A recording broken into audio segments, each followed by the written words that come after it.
Welcome to Byron Bay Alive TV. Jason Zalu here. Today we are with Sarah Ndiaye. Hi, how you going? Did I say it right? You did, you said it right. All right, let's go for a little wander. How are you today, mate? You've been pretty busy campaigning. Absolutely, just come from pre-poll Wow. and an appointment. And, As you do. Yeah, it's a really exciting time. Yeah. Challenging, but you know, we're at the pointy end now, so we just want to make the most of this last few days and see if we can get all 5 of us on council. That would be amazing. Okay, that's the goal. Well, Yeah. let's just talk about a bit of an origin story. So when did you first come up to Byron?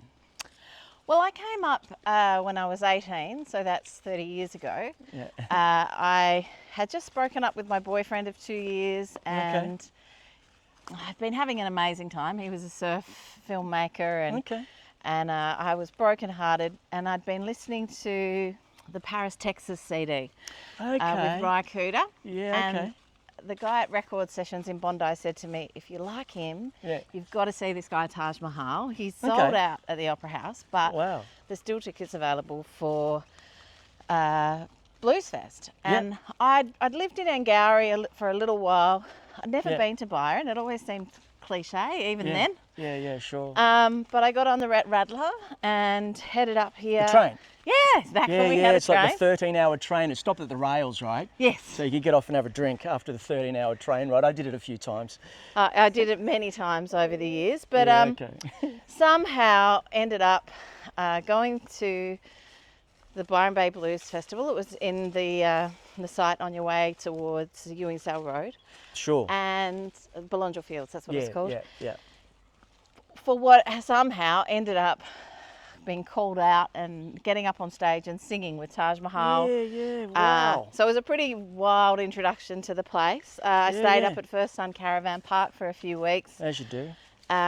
You know, fell in with some really lovely people, and I guess fell in love with the place. And so, as you do, you know. And did you end up staying, or did you, like, I mean, my journey in a nutshell, I was in love, and I followed a true love up to Byron. She was coming up with some friends. I missed her, and I'm like, oh man, I've got to come up and see you, you know. So I jumped in the panel van, and of course I started, you know, paying the price in paradise. You've got to earn your stripes. I broke down a little bit out of Byron, and I cruised into Main Beach and crashed out. It was like 3 o'clock in the morning, and so I got the council, bang, bang, bang, you know. And that was my introduction to the Bay, and the rest is history.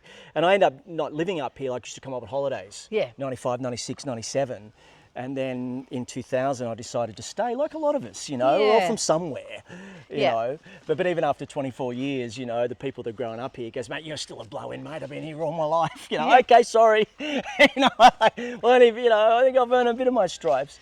I think, well, my children who are 24 and 26 both grew up here. So I feel like that gives me some sense of place and belonging, but still, you are always not quite a local, if you will. No, we're all from planet Earth. And it's really about wanting to look after the place and 100%. loving the place. And I went back and forth for quite a few years. I started studying at Lismore at the Conservatorium. I did dance as performance art back when they had a conservatorium there. Yeah, cool. And I guess got involved with a lot of the cultural activities, the protests, the incredible parties. I think we met years ago. Was it Rose's party? We used to have these massive parties, you know, all night sort of jam parties in was it Rose's house in Ewingsdale or Myocombe? Do you remember? I cannot remember, but I just remember you had a recording. You always, I've got this amazing recording of you all singing with a girl called Fern. And you know what? I probably have that somewhere on the couple of hundred mini discs.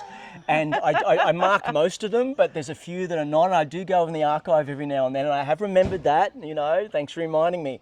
But you never know, it might pop up somewhere. Like, it's, as I said, I've literally got a couple hundred of them. Yeah, but that's how I met Sarah, just through the jam parties, and you know, which is you know, the awesome culture of the place. And there was a lot of fire twirling, there was a lot of dancing and drumming, there was the epicenter, there was a lot of art and creativity going on, a lot of performance poetry nights. There was a real culture of participation, I guess, and that's what felt like something I wanted to be a part of, that belonging, but also this incredible nature, which luckily is hasn't really changed. I can still walk up the beach and swim back across the bay and look out at these incredible mountain ranges, and we're still lucky enough to have that incredible geography, which I guess sort of cradles everybody while they're going through whatever they're going through. 100%. A lot of people used to come here, I guess, when they were in a flux of some 100%. form, and it was always said to be a bit of a healing place and all these sort of things. But I think